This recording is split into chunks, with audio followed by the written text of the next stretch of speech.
Hello, welcome to The Print. Today we have with us Mr. Rahul Mehra, who is a senior advocate with the Delhi High Court, and he is here to talk about a judgment delivered last week by the Delhi High Court in which the central government has been stopped from extending financial grants to sports bodies that do not comply with the National Sports Code. Welcome, Mr. Mehra. How are you doing? Very well. Thank you. Thank you for having me over, Bhadra. Yeah, well, I must congratulate you for the order because I personally know that you have been really litigating on this issue for over a decade, I think. Well, now 2 decades. If you include BCCI when I started. Yes. It started in 1999-2000. Yes. I was about 6 months or a year old in my profession. And that's how the journey started. Just sheer luck, providence, I would say. Never thought of doing something like this. Right.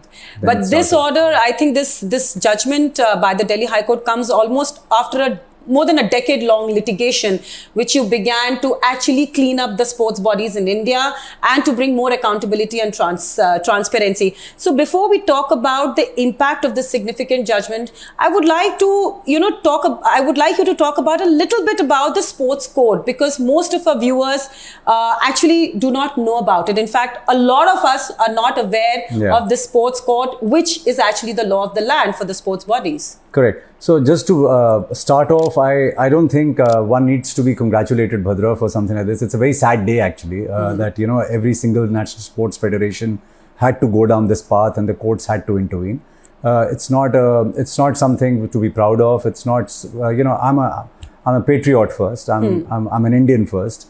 And I feel bad that all the national sports federations had to be brought down to this path. But if you don't course correct, then somebody else will. And if you don't do it over 30, 40, 50, 70 years, then I think every idea has its day. And this is long overdue. So in that sense, I do accept your congratulations, but with a heavy heart. Now, the sports code is nothing. It's a very simple document. It's an amalgamation of all circulars, documents, orders, directions which have been issued from time to time, basically starting from 1970 onwards, more or less around 1975. And from there on, there were various guidelines which were issued. So there were guidelines then which were issued in 80s, in 90s, in the early 2000s, and then the 2010, which actually changed the entire course of how sports were being administered. So this was just prior to the Commonwealth Games. The entire country was talking about Kalmadi, Bhanot and various other people. There were numerous scandals which were going around. Many of the cases still haven't seen the end of it right now. Just moving, this was the backdrop. Right. In which a year before the Commonwealth, I had researched this for 4 or 5 years prior to that, and I had all the documents which nobody else had. So that's the beauty of my taking it to litigation, that I do a lot of research before I file a PIL. Right. Unlike anybody who picks up a newspaper article and he says, okay, I want to file a PIL on this. So sports code is an amalgamation of all these documents and all these circulars and directions. So it's no rocket science. It's nothing new. It's been there from 1975 onwards. But when it all these circulars, when they were put together in the form of a document, that document came to be known as a sports code. So what does this code really envisage? And why is it that the sports bodies are reluctant to follow it or accept it? So it's like, I've been running a fiefdom of 40, 50 years. And then suddenly somebody outsider, somebody who has nothing to do with sports or sports administration, comes and knocks at my door and tells me, you better be transparent. You better be accountable. Why would I be accountable and transparent to somebody whom I don't even care of or care about? So here was an Rahul Mehra outsider, absolutely no stake in sports or sports bodies, telling them that you need to do A, B, C, X, Y, Z. So there was a natural resistance. And there were these major, without taking names, name the big person in India and you will find some tentacles somewhere in sports, right? Be it bureaucrats, be it politicians, be it corporates. Corporates have started coming in now, but earlier it was primarily politicians and bureaucrats.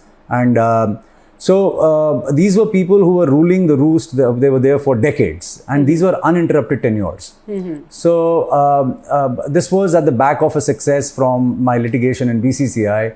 I researched, as I told you, for 4 or 5 years.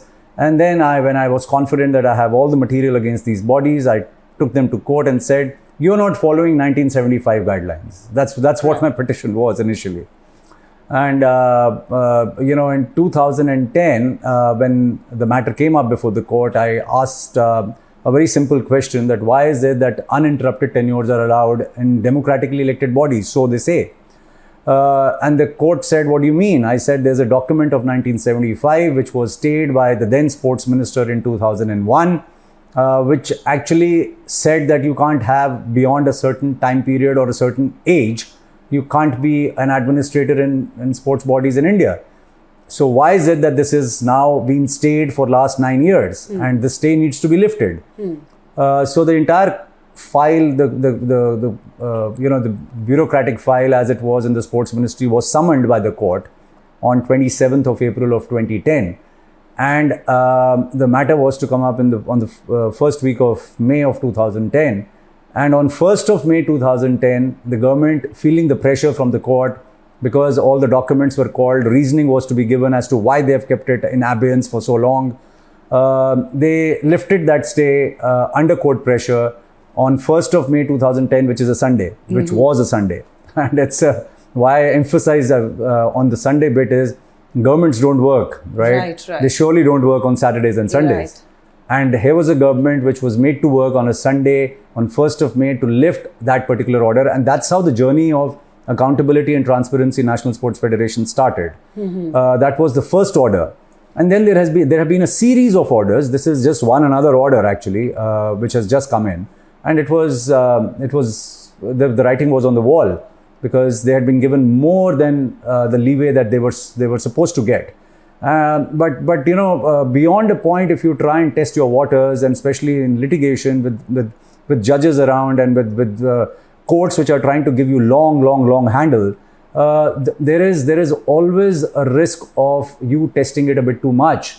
And that's what these federations did. They thought probably under the garb of the national flag, under the garb of that, we will the sports persons the sports persons will suffer, the national sentiment being there, no court will have the courage to take it to the last mile. And so if you test the patience of any institution more than what it is required for you to do, then such kind of orders will come. And this is exactly what happened right from 2011-12, when initial orders were passed in archery, in athletics, in football as well, where I had challenged all the elections of these federations. The court, not a single case of mine in last almost 20 years now in sports, which I have taken to court, has it been that I haven't won. The reason for that is not because I'm a great lawyer or anything, but just that the facts are so telling. The research is so intense. The documents are so on the face of it that, it's an open and shut case for me. It's a clear-cut violation. It's a clear-cut violation. You can delay it for sure. Right. You can use all your tactics. You can hire the best of lawyers.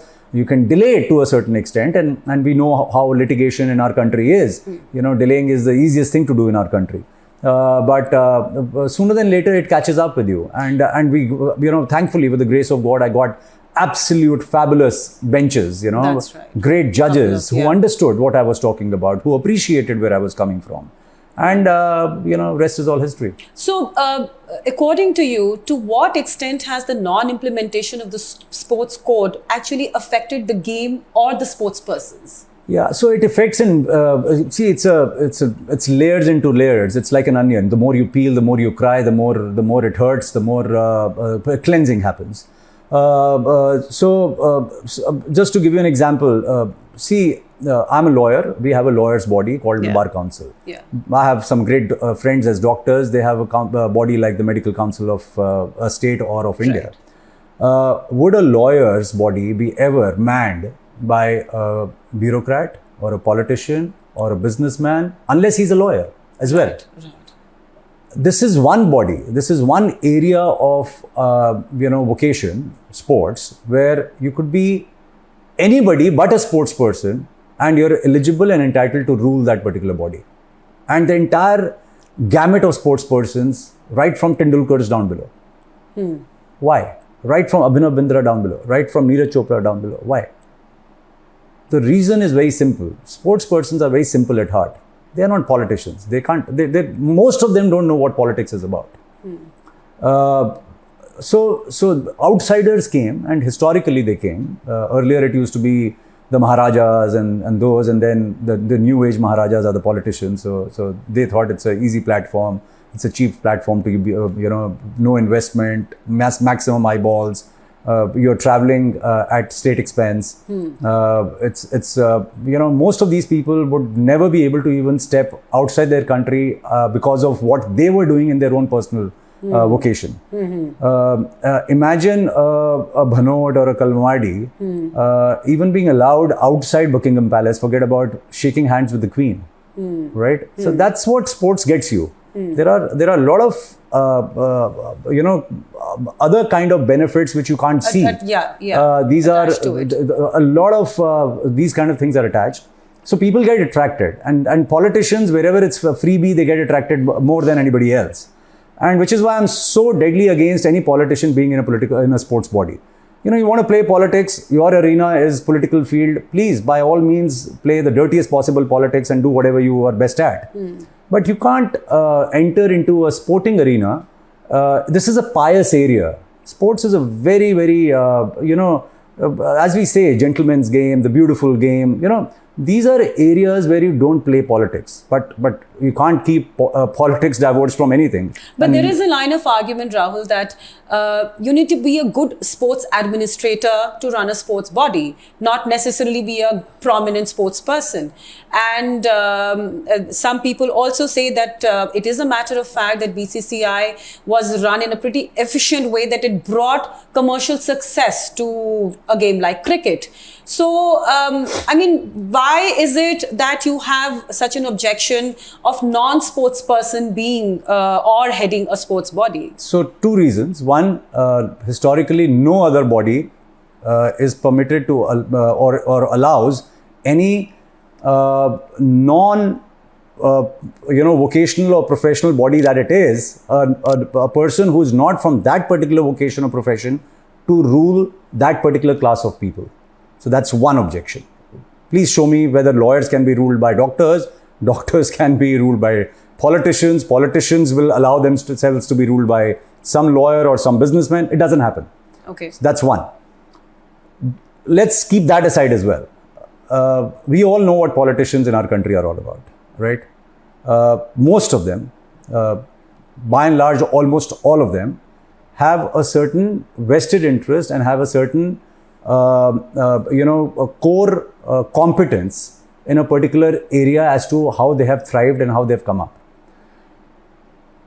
All of them are performing very, very serious function, which is a public function, which is that you have to look after the polity of this country, you have to look after the people of this country. It's a very serious business, right? If you are sincere about your politics, then I don't think you get any time. I've seen some politicians very close over the last 10 years. And I can tell you, if you're a sincere politician, you don't have time for anything else, right? It's a 24/7 job that you're doing, if you're honest and sincere about it. There is a rule in bureaucracy, and it's a part of the sports code, which says that if you're a bureaucrat, then under the CCS conduct rules, you will not be permitted to be a part of the administration as the elected body. So you can't be an elected administrator more than 4 years or one term, whichever is less. Okay. Right? So that means your core place of or core area of emphasis is public service. You have chosen that particular area as a bureaucrat. You've taken your exams, IAS, IFS, whatever, whichever field you were in, and you chose that as your key area. Now, once that is the issue and that's the core competence and core area of your expertise, please come here by all means. Spend whatever one term you want to earn. Contribute whatever you want to contribute. Thank you very much. Go back to your core competence. Right. What happens out here is a politician who is otherwise a public servant or in public service, he comes out here or she comes out here and eats into the entire system and finishes it off unless and until even the last drop of the juice has been taken away from them by them.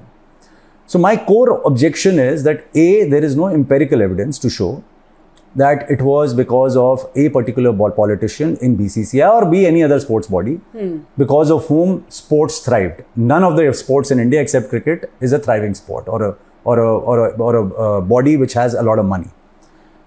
In cricket also, it happened because of 1993, because your satellite channels came in and TV rights became such a huge thing. Every single Indian watches cricket, and therefore, by the sheer number of it, there were companies out there who were willing to pay you obnoxious amount of money because of the popularity of the sport. There is no contribution of any politician in it. Take out every single person in BCCI today. BCCI will still thrive, will still grow at the pace that it is growing because of us, the people who watch cricket.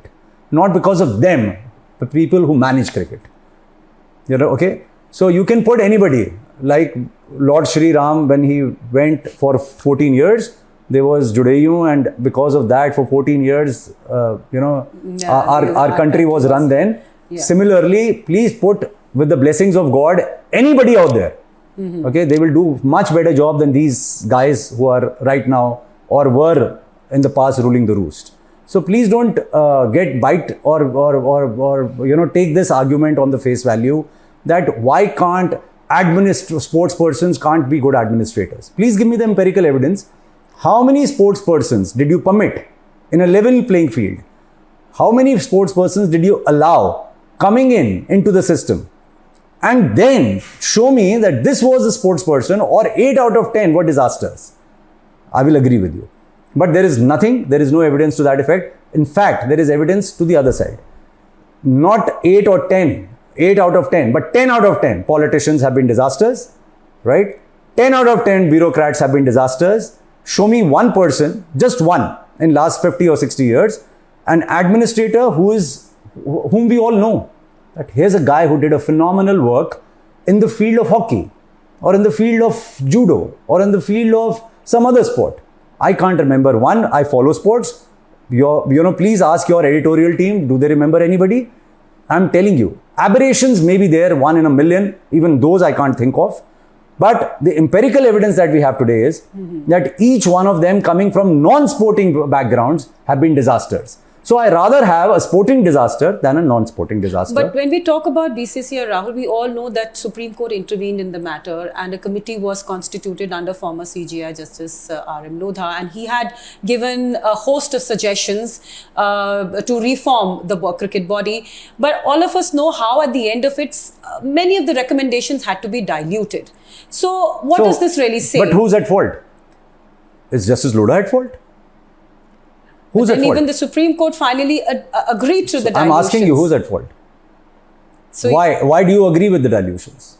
Why do you allow, and I have serious objection to this. We have the best of lawyers who are then hired, right? And they play their games. And the system allows them to play their games. Why? That's the question to be answered. But then that also leads to another question, that is judicial intervention really required to manage sports bodies? No. So see, it's the last resort. If sports federations will be able to do it on their own, I don't think a Rahul Mehra is required to take anybody to court. Why should I spend my time, my own resources, my own money, my own peace of mind to take somebody to court? Why? I have better things in life to do. Right? But if I see some injustice happening, and if I'm passionate about that particular area, and God's been kind enough to make me a lawyer, and I have the skill set to take somebody to court, having that passion, then I will. And if you haven't done anything wrong, you should be able to win that case in a jiffy. But for 12 years, I'm fighting you guys, right? There must be something right out there, that the case has not been dismissed, that the case has not been thrown out by the court, that no cost has been imposed on me. In fact, every single order is against you. And when I say you, name any national sports federations, right? if I have the stamina to collect and research on them, I'm telling you, each one of them will be suspended because they have ghosts in the closet, and that's what they don't like. That's why the card of autonomy is played, that we are independent bodies. Who are you from outside? Courts should keep their hands off. Yes, courts for 70 years have kept their hands off. All this judicial intervention has happened in last 5 years, not before that. For 70 years in this country, you were ruling the roost, right? And you were abusing the system. But there's a time, as I said, everything has a limit, and they crossed all limits. You can't take the citizens for granted. Nobody questioned you for 70 years doesn't mean you were right. You weren't questioned. And the moment you were questioned, you came down crumbling as a house of cards, right? Right. So, the sports code is actually the creation of our central government. And you yourself said that guidelines and orders issued since 1975 have been amalgamated into it. So how do you see the role played by the central government in the entire issue? Because in the last couple of years, we have definitely seen some improvement in our sports persons participating in international events. So bringing in the sports code, will it help us to develop our sports even further? Absolutely. And what is the role of the central government in this entire situation? So, let me put it in one sentence. If the central government, and it's not about this central government. No, irrespective of whichever party. And I'm not being politically correct, but I genuinely mean it. It's not about this political central government or the prior central government. Each one of them have been culpable. Each one of them have been complicit. Each one of them have had an ostrich-like approach. Each one of them has allowed to play the game of favoritism. They have in some way also permitted nepotism to continue, and they have been key contributors in complete lack of accountability and opaqueness in the system. If the central government, be it this, that, or anybody else, were doing just one thing, following their own National Sports Development Code of India, which we call the Sports Code. Please follow your own code. In the code, there are do's and don'ts. If there is a body which is not following it, you know exactly what you have to do. Please implement the law the way it is supposed to be without looking at faces, without looking at, is it a Congress person who's manning that body? Is it a person from some opposition party, or is it my ruling member or my own colleague, who's ruling a particular sports body? The moment you stop doing this, only this, then you will start applying the law the way it has to be applied across the board. Have a level playing field, show the rule book to the people. If you are violating the central government sports code, not Rahul Mehra's sports code, it's not mine. I'm only trying to protect central government's document. My entire litigation is about protecting your document. So I'm your key, supporter in this battle. But you take me as your key enemy in the battle, right? I don't know why. Frankly, they should have lauded me. They should have supported me. They should have said, wow, Mr. Mehra, why didn't you come earlier? And all I hear, affidavits after affidavits after affidavits, is that this guy does this guy does that. They have nothing personally against me, so they can't really say much. So everything in here, all the muck is thrown. The muck only sticks to them. It doesn't stick on me because I have not done nothing wrong. So therefore, central government's document needs to be implemented by central government. If they are able to do that, the camera is rolling, and I give my word to you, and you can come back to me and show this to me. I will withdraw my petition the very next moment. My entire petition is about central government not doing things, or central government doing things selectively. Right. And you can't play favoritism when there's the law of the land. Can I say, if A will commit a murder, he will fall under the IPC and the police will come and arrest him. But if B commits a murder, I will let him go. I will not even see that. Just because he's from my political party, or he's aligned to me, or I like his face, or whatever else. That's what's happening in sports. So the moment central government puts its act together, everything else, I'm telling you, within seconds, things will fall in line. It's only the lack of intent from the central government, be it Congress, UPA, be it NDA, BJP, it doesn't matter. Now, let's talk about the Delhi High Court verdict. what exactly is the impact of this verdict now, in the sense, and what next? So, see, as I said, with a heavy heart, this has happened. The court asked me, in fact, on 2 hearings, Mr. Mehra, so what's the way forward? And I told them in open court that the easiest way is that please de-recognize everyone and please stop their funding. But let's give them the chance, maybe one last chance before we do that. And the court was really conscious of it, and you know, they went a few extra miles to ensure that the bodies can actually put their house in together. Right. And the central government can get it done. Right. So both were given opportunities. All national sports federations over the last, I'll tell you, it's actually a very serious thing. 2009-10 I came to court. From 10 to 22, 12 long years. The bodies are on notice. They've been put to notice that these are the things which Mr. Mehra is asking you to put in place, right? And these, what is he asking? He's asking from a government document which says that in 2014, that document got legal sanctity. In fact, the central government has Supported admitted it. Supported they have it. acknowledged this fact. Correct. So in 2014, Division Bench of the Delhi High Court passed a landmark judgment. This is not a landmark judgment. That was a landmark judgment. This is only a sequence of events which has followed through, but equally landmark in its scale right now. But that was a real landmark judgment which said, because the sports code was challenged by all these national sports federations and Indian Olympic Association, saying that this plays into our autonomy and so on and so forth. The Delhi High Court very clearly and succinctly put it that this is the law of the land.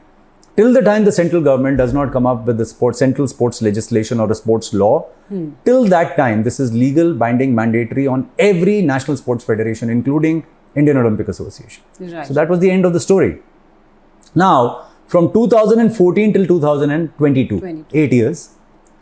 2010, the court came in. 11 years from there. 8 years from this judgment. 2012, there were orders saying that follow the code. 2014, there were orders follow the code, and bodies were de-recognized then. Their funding was taken away. Their right to select the team was taken away. Their right to host an event was taken awaway. Yeah. Right? Yeah. It all happened then. Right? 2017, 2 bodies were de-recognized, archery and football. Yes. 2019, Supreme Court came up with the verdict. 2016 onwards, BCCI judgments happened, right, which gave a complete a line of actions to be taken by national sports federations. And then in 2020, I filed this PIL of mine where I said, this national sports code is not being followed by any of them. So please ask the central government to ensure that this is followed. If not, de-recognize all these bodies and take the funding away. So that petition in 2020, the notice was issued. They filed their responses. They knew what is going to happen. The central government was directed that please put all the national sports federations to notice. Special meetings were held by the central government, sports ministry. And if I'm not wrong, I think they were put to notice. They were put to notice in as back as on 7th of August of 2021. Yeah. And prior to that, there were 2 orders of February of 2021. I think 8th of February and 22nd of February 21, in which clearly all of this is laid down, right? Yeah. And you have the central government was told you have no business to extend recognitions to those people who are violating your sports code. Yet central government kept on extending recognitions every 6 months to every year. So the last despite knowing that they are all in violation. Yes, and under what? Under what pretext? That sports persons will suffer. Sports persons have been suffering for ages now. And how do they suffer? They are not governed. They are not even permitted, given a level playing field, to enter sports administration. So what does the code say? One of the directions of the code guidelines is minimum 25% representation will be given to sports person to come and have voting rights. Yeah, in the body. In the body. Yeah. Why? Because you are going to take serious sporting decisions which are going to be impacting every single sports person of that particular sports body. And as a businessman, as an entrepreneur, as a politician, as a bureaucrat, as a lawyer, as a doctor, as a housewife, as a whosoever else, you know, each and every vocation is covered in it, except a sports person. So they wanted to give a kind of a reservation to sports persons. And I have, the greatest of respect, for everybody. I think, politicians do a great job in their own field. Homemakers do a great job. In fact, they should be paid 10 times more. They have no pay. A homemaker does so much of work, right? But please do it in your own space. Don't consider this to be a free space for everyone to just come and under the garb of that I'm passionate. I'm very passionate about every sport. Does that entitle me to be a president? No, forget about member. Why not a president? To be a president of BCCI, to be a president of Kabaddi, to be a president of hockey. I don't think anybody in this country would have the passion that I have been possessing for 20 years. Yeah. But I've been staying away from it. You contribute in your own way. You're a politician. If something comes to your own desk on some sport, please pass it immediately if it is legitimate. That's the way you contribute. I contribute by taking issues of sports persons to court. That's my area of contribution. Doesn't mean that I have to go and eat into the vitals of Indian sports. Yeah. So it all depends which way are you looking at. If I want to eat into the vitals, I'll have a different thought process. If I want to contribute, who's stopping you from contributing? Right. So what next, Rahul? In the sense, the High Court has made it very clear that its order will not affect any financial help or aid to the sports persons. So, but yes, all of us know, because there were reports after the order to the effect that, it's really going to impact the sports persons. And in fact, this was a plea which was even raised in the Supreme Court recently when the Supreme Court dealt with the Indian Football Federation. So how do you see this entire process? I don't see it at all. I don't buy this argument at all. So I'll tell you why. Yeah. Please take all the proceedings in which I've got any single federation de-recognized. Okay, we have many now over the decades, last 2 decades. Please see the only argument that the body has once this happens or while this is about to happen. They play the national card. This is the last recourse of a scoundrel who is a sports administrator. Okay, last recourse.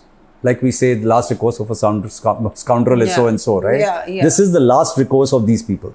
Why? Because they know that they have no capital. Nobody is going to buy what they're going to be saying. So they shoot from the shoulders of a sports person. If sports person and sports really mattered to them, right, they wouldn't be playing these games outside the court or outside the sporting area. Right. If I'm fighting a litigation for last 12 years, why would you defend a matter if you have sports in your heart? And if you're passionate about the interest and the welfare of the sports person, what objection would you have to say that no, 25%, minimum 25% should not be sports persons? 75% still are businessmen, entrepreneurs, politicians, whosoever else. What logic is there behind it? If you don't have any ghosts in your closet, then what's the problem in, and you are saying I'm not taking a penny out of it, these are honorary posts and I do it only because of my passion, then what are you hiding? Why can't you make self-disclosures as the sports code asks you? Why can't you, have independent observers coming in, not your own, people through the system whom you so label as independent? Why can't you video record everything in your elections? Why are your elections always unanimous? And why is there, in my RWA, I live in a very small colony. In my RWA, people fight like cats and dogs to be president and vice president and secretary. It's amazing that all these national sports federations, there's no fight. There's no contest. What is it? You take 2, I will take 3. What is this barter system going on? What is this nonsense that you guys are up to? Why can't you allow, if I want to be tomorrow a member of a sports body, please check my credentials. Why should I be debarred? I can tell you one thing. Please test it. I can file tomorrow for an ordinary membership in all these national sports federations. Just make me an ordinary member of your body. Till the time I don't hit the grave, they will not make me a member. But I will be overnight made a member if I am from their family or if I am from their lineage or from their clan, I will be made a member overnight. This is how DDCA, all the, most of my fraternity people are members out there. For reasons because lawyers and other people have mandated and ruled it. Right. So that's what happens, unfortunately. But you will never make Rahul Mehra a member. Why? Because I'll come, I'll ask you, show me your books of accounts. You'll question. I'll question them. Question the You don't want opacity. uncomfortable people. Idiots are not allowed there. I'm an idiot out there. So you need comfortable, cozy people. Well, anyways, thank you so much, Rahul, for joining us and talking about something which you're really passionate about and about Thank your you. journey, more than a decade-old journey, which hopefully should culminate very soon if the sports bodies fall in line as per the as per the court directions. I've been waiting for last 10 years that I should now move on in life and do something else so that, I can be... You've kept the battle on, but I must yeah, say. and I'm waiting for my successor. Please take it on from here. Please fight this battle. Well, anyways, thank you so much for joining us. Thank you for Thanks a having lot. me. It was Thank a pleasure. you. Thank you.